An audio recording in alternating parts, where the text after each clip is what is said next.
The preseason AP Top 25 poll is out, and the Tar Heels are the lowest they've been ranked in 2 decades. But I actually agree with the ranking. For now. This is Tyler Zeller, and you're listening to Locked On Tar Heels.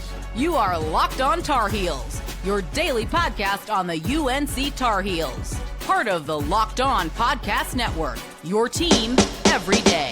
Hey there, what's up? It's Tuesday, October 14th, 2025. Welcome into the Locked On Tar Heels podcast, the only daily North Carolina show out there. I'm your host, Isaac Schade. You're joining me at the place to get your Tar Heels content every single day. It's all part of the Locked On Podcast Network. I want to thank you for making us your first listener watch to get your Tuesday going the right way. This episode is brought to you by Game Time. Download the Game Time app, create an account, and use code LOCKEDONCollege for $20 off your first purchase. I also want to welcome in all you everydayers hanging out with us, all the members of the Locked On Tar Heels Discord, and of course, our great Locked On Tar Heels insiders as well. It's great to have you guys here. Let's get after it. Coming up on the show today, the AP preseason poll did come out on Monday, and the Carolina Tar Heels are ranked, but barely. We'll unpack that, plus look at how Carolina's schedule stacks up now that we know kind of what the nation is thinking about all the other teams as well. Also, on Monday, we heard from Bill Belichick for the first time since all of last week's brouhaha.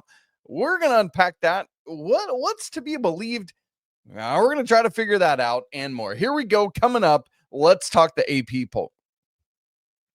For the now 20th straight season, the Tar Heels are ranked in the AP poll. 25th is the number.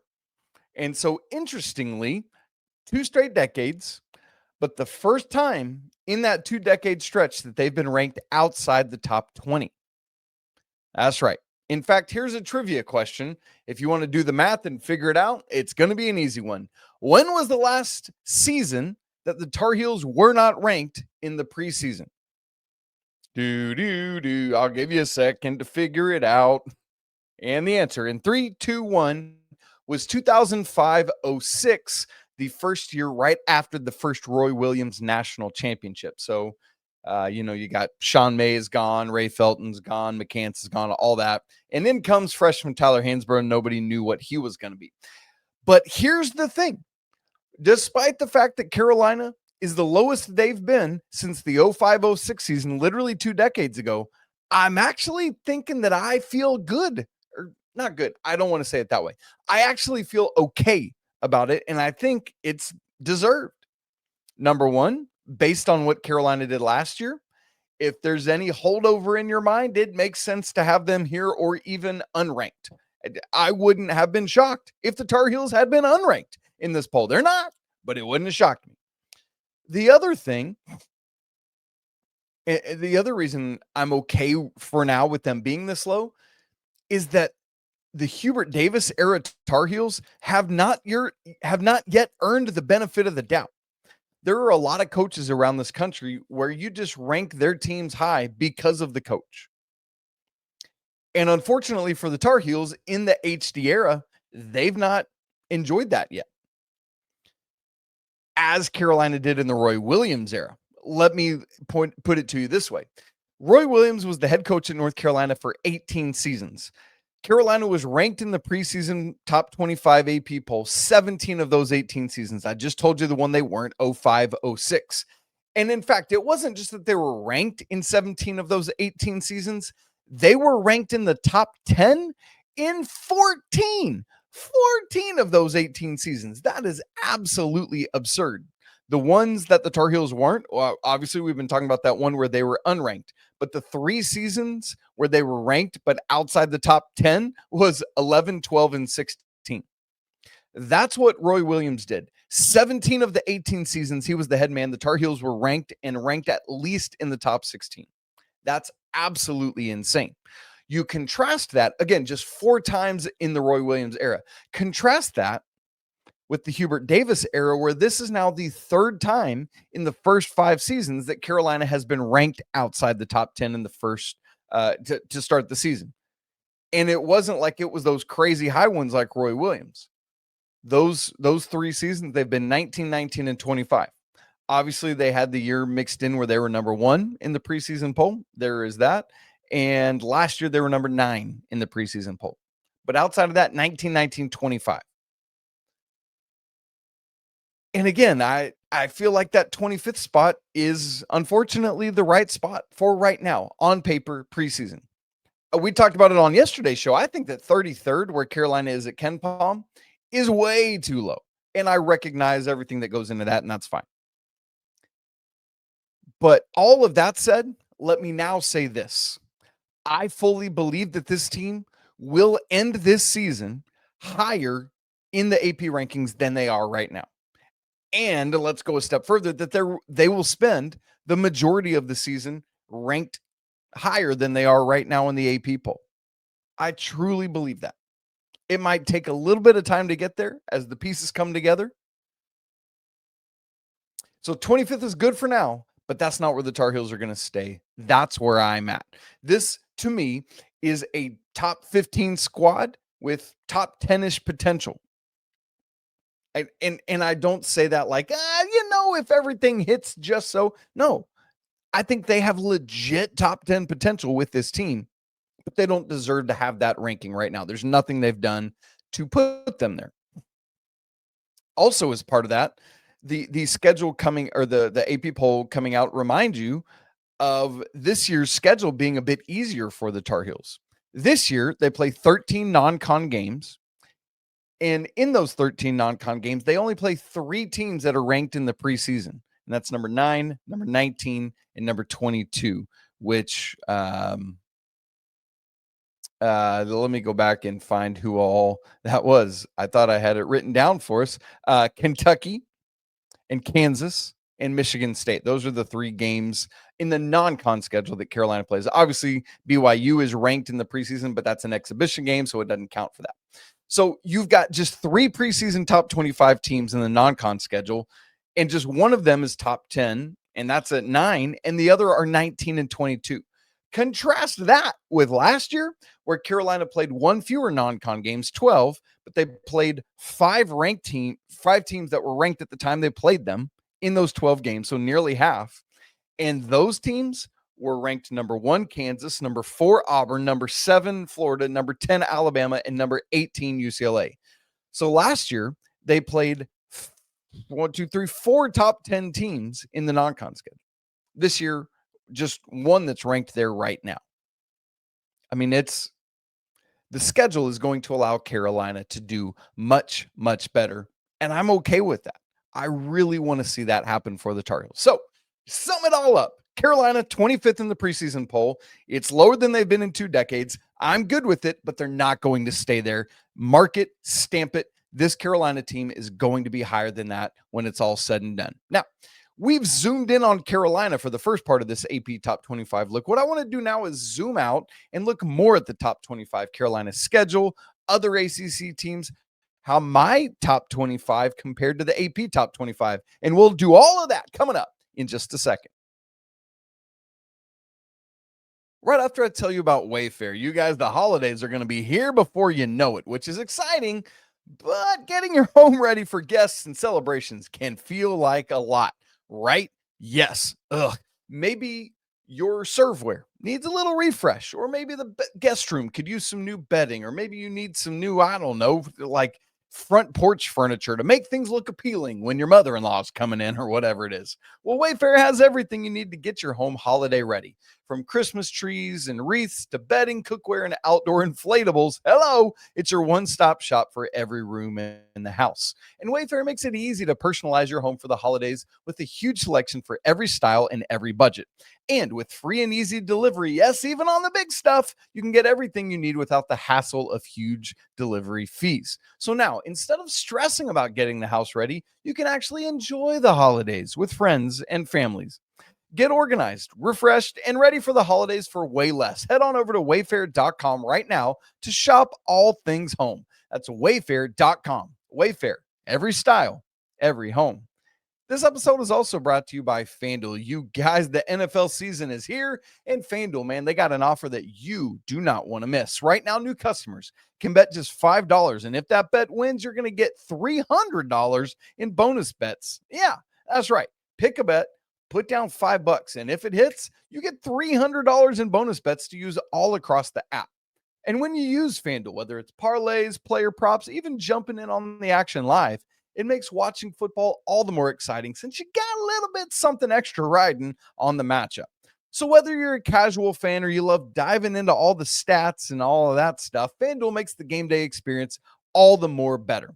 How about some ACC regular season champion odds for men's basketball? Duke leads the way at plus 155, followed by Louisville at plus 220.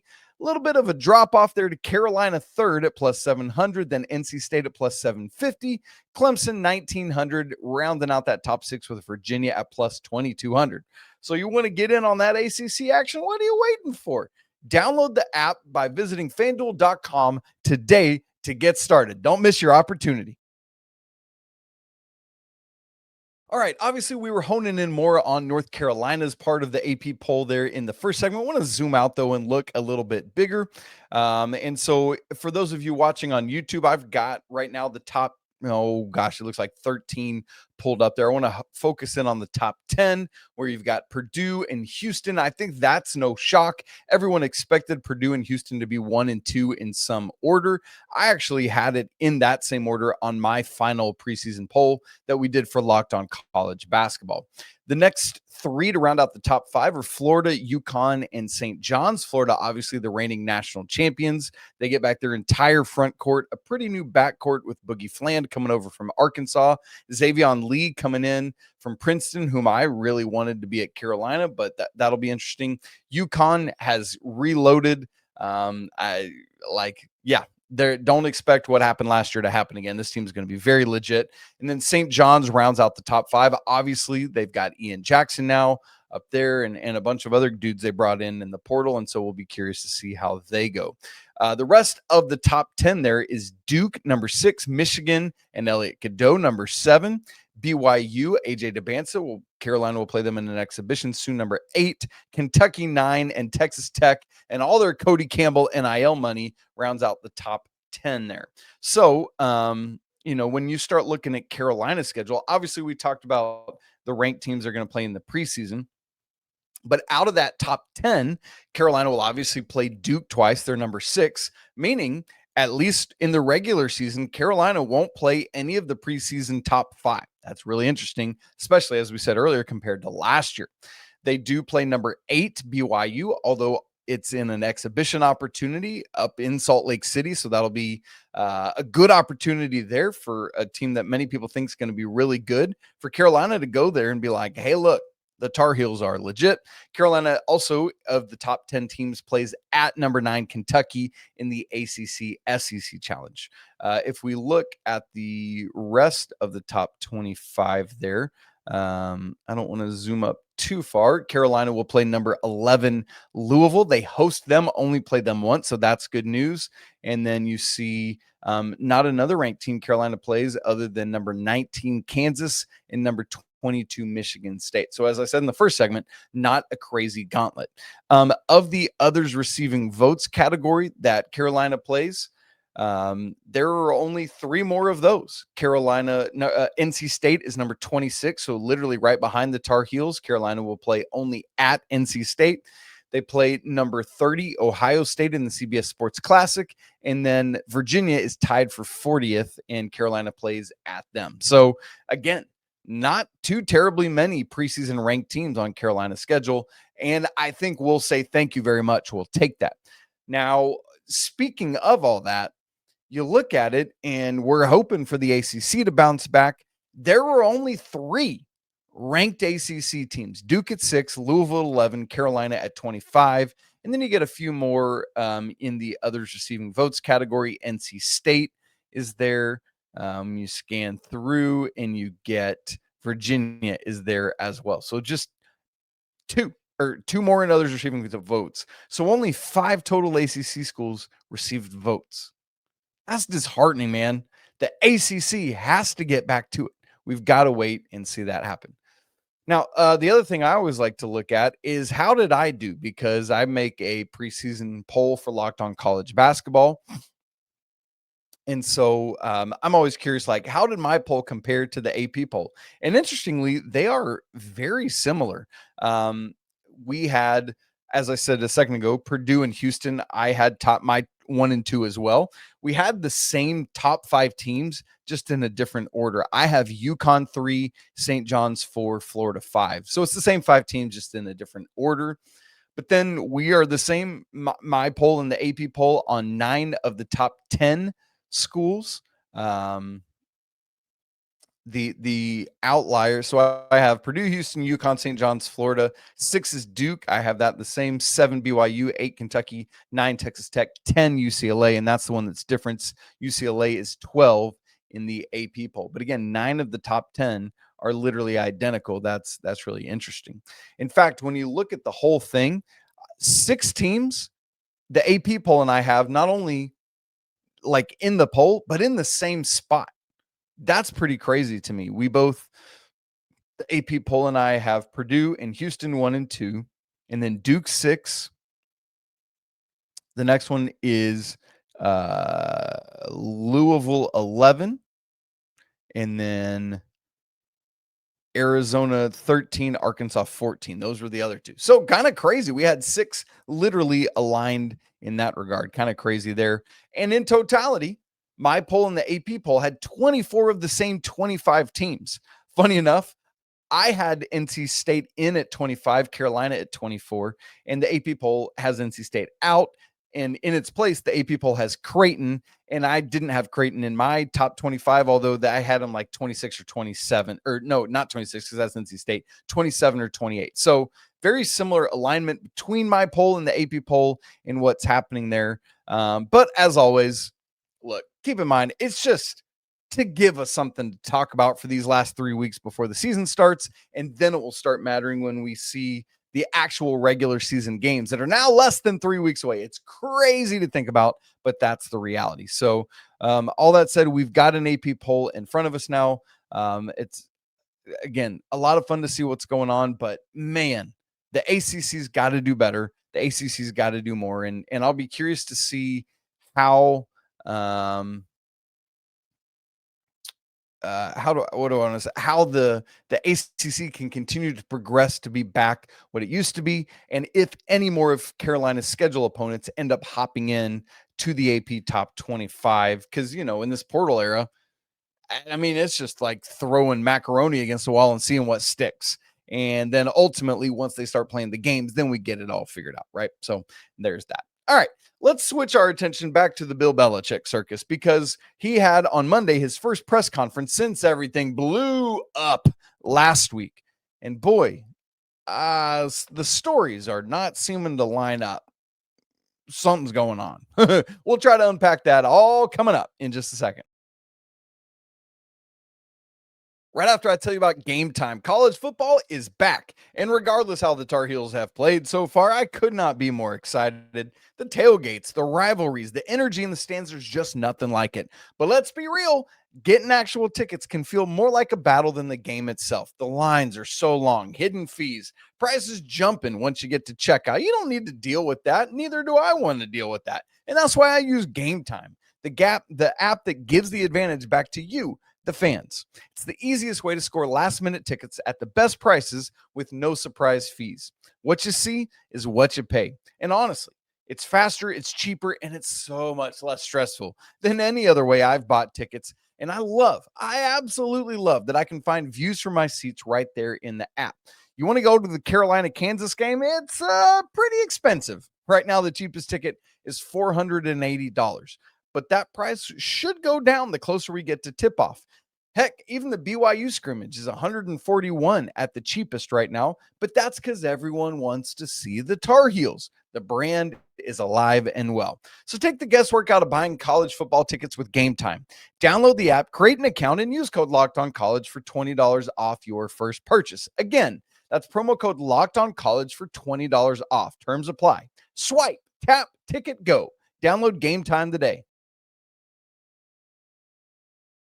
On Monday, Bill Belichick had his first press conference since all the craziness of last week happened, and more or less said everything that was being talked about last week was untrue. Huh? Because all of that noise we were hearing from a lot of very reputable sources, whether national or local Carolina beat, but basically denied all the exit strategies and all the behind the scenes things we were hearing about and talking about all last week.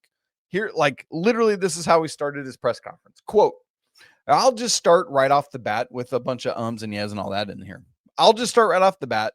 Just some of the reports out last week about my looking for a buyout and trying to leave here and all that is, quote, categorically false. There's zero truth to any of that. I'm glad I'm here.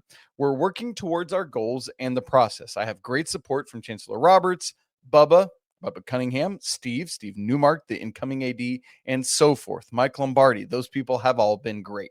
And he went on and on and on, but I'll end it there.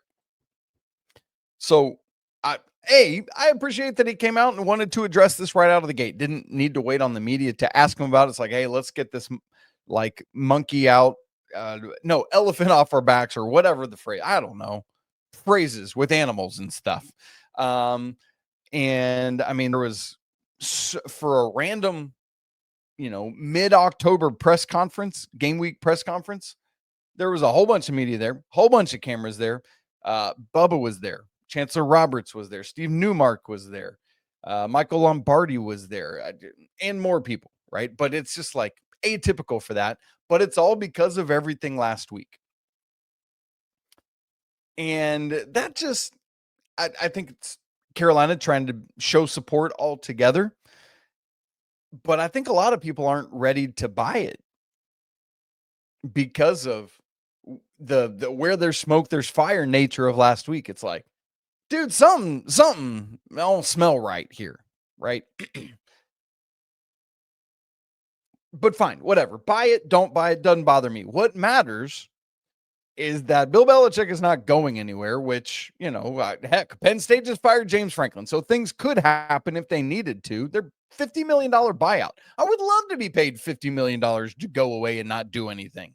I'd love to be paid $1 million. You know what I mean? Like, what are we doing here? Anyway, all that to say, if Carolina was going to fire Bill or Bill was going to walk away, whatever, they could have done it right now. So again, buy the story, don't buy his story. I'm not bothered by that right now. What I do want to say is he's not going anywhere.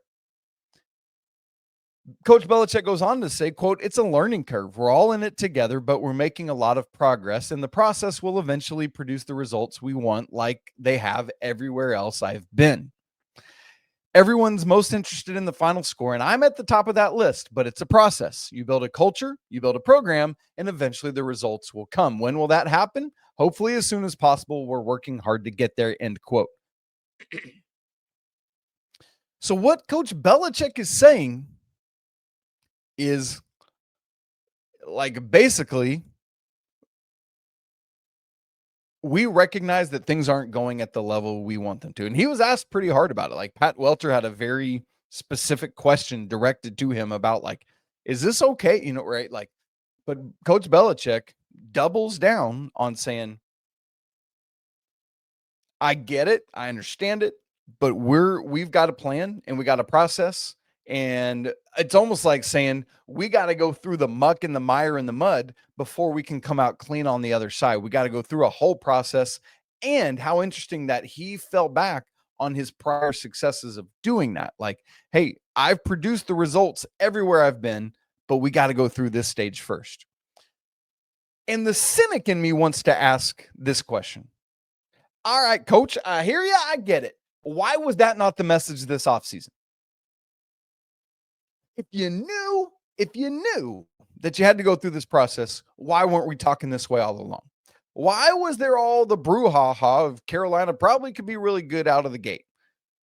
My guess is that Coach Belichick would say, I never built this up. It was the media and everybody else. I was perfectly fine, just not saying much of anything. Okay, maybe so. But even if you were silent, I would have preferred that you come out and set expectations so that we're not going through what we're going through right now. Set expectations and say, hey, look, everybody, year one's going to be rough. Buckle up, put on your big boy pants, and be ready for it because it's going to hurt. We're going to get slaughtered by a lot of Power 4 schools that we play. But hold with us and we'll get there. That messaging would have been so much more palatable than going from, man, this could be great, to yeah, well, you guys, here's, the deal is maybe sort of kind of it's a rebuild. Yeah, you think? Right? Like, tell us that this summer, man. Crazy. But the question now, after a wild week where it looked like there might be a different coach coaching Carolina up in Berkeley, California this Friday night, what does the rest of the season look like?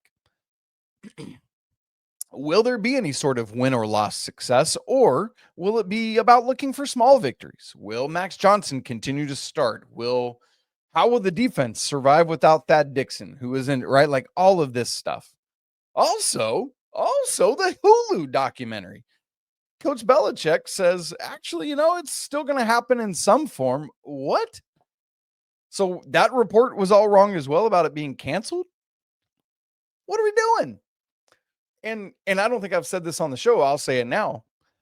I'm sure that Carolina probably wants to pull the plug on that thing. But if I'm Hulu, I want this Carolina documentary more than ever, because people enjoy a success story. Oh, that's cute. Isn't it pretty? Oh, a sweet success story. Aren't you precious? But man, people are addicted to train wrecks. They can't look away. Look at the landscape of reality TV. It's everywhere. That's what people would line up to see. Carolina folks, maybe not. But there'd be a whole bunch of people hate watching that thing. Tell you right now. So we'll see what happens. I don't know. It's a mess. But again, the messaging could have been different all along and could have saved everyone a lot of heartache. That's what I have to say.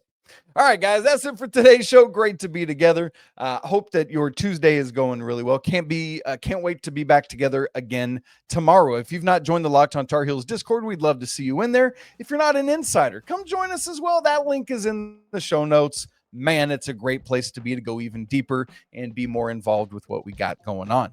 You guys, if you haven't subscribed on YouTube, hit all the notification buttons so you get notified when we go live, and other times. That's great. When Luka Bogavac is cleared, you better believe we're going live and you want to get notified about it. So do that right now. Y'all, it's always a great day to be a Tar Heel. We'll talk again tomorrow, but until then.